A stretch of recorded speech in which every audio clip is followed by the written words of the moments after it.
അപ്പോൾ തെരഞ്ഞെടുപ്പ് കാലത്ത് UDF 5 ഗ്യാരണ്ടികൾ ജനങ്ങൾക്ക് നൽകിയിട്ടുണ്ടായിരുന്നു. ആദ്യത്തെ മന്ത്രിസഭാ യോഗത്തിൽ തന്നെ അതിലെ 2 ഗ്യാരണ്ടികൾ നടപ്പാക്കാൻ തീരുമാനിച്ചു. ഒന്ന്, KSRTC ബസ്സുകളിലെ സ്ത്രീകൾക്കുള്ള സൗജന്യ യാത്ര അനുവദിക്കുന്ന സംബന്ധിച്ച് ജൂൺ 15-ാം തീയതി മുതൽ നടപ്പാക്കും. അതിൻ്റെ വിശദാംശങ്ങൾ പിന്നീട് പ്രഖ്യാപിക്കും.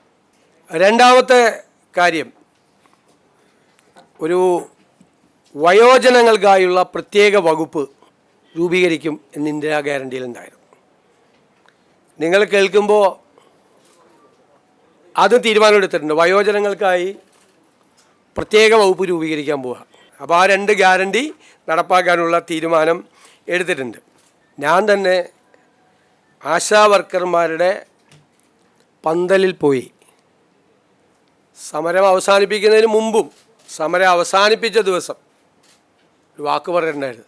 ആദ്യത്തെ ക്യാബിനറ്റിൽ നിങ്ങളുടെ സഹായങ്ങൾ പ്രഖ്യാപിച്ചു തുടങ്ങും. എല്ലാം അവരാവശ്യപ്പെട്ട മുഴുവൻ കാര്യങ്ങളും ചെയ്യണമെന്ന് നമുക്കുണ്ട്. പക്ഷെ നിങ്ങൾക്കറിയാമല്ലോ, നമ്മളൊരു സമ്പദ് വ്യവസ്ഥയെക്കുറിച്ചുള്ള ഒരു പഠനങ്ങളൊക്കെ നടക്കുന്നേ ഉള്ളൂ. എങ്കിലും ആദ്യഘട്ടത്തിലായി അവർക്ക് 3000 രൂപയുടെ വർധനവ് പ്രഖ്യാപിക്കുക.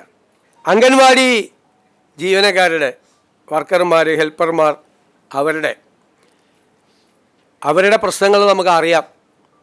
ഞാൻ തന്നെ നിയമസഭയിൽ അവതരിപ്പിച്ചിട്ടുണ്ട്, ഞങ്ങൾ തന്നെ നിയമസഭയിൽ അവതരിപ്പിച്ചിട്ടുണ്ട്.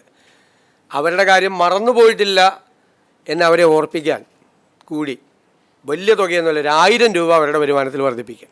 പിന്നെ സംസ്ഥാനത്തെ പാചക തൊഴിലാളികളുടെ വേതനം വളരെ മോശമാണ്. അവർക്കും അതുപോലെ തന്നെ ഒരു 1000 രൂപ നമ്മൾ വർദ്ധിപ്പിച്ചിട്ടുണ്ട്.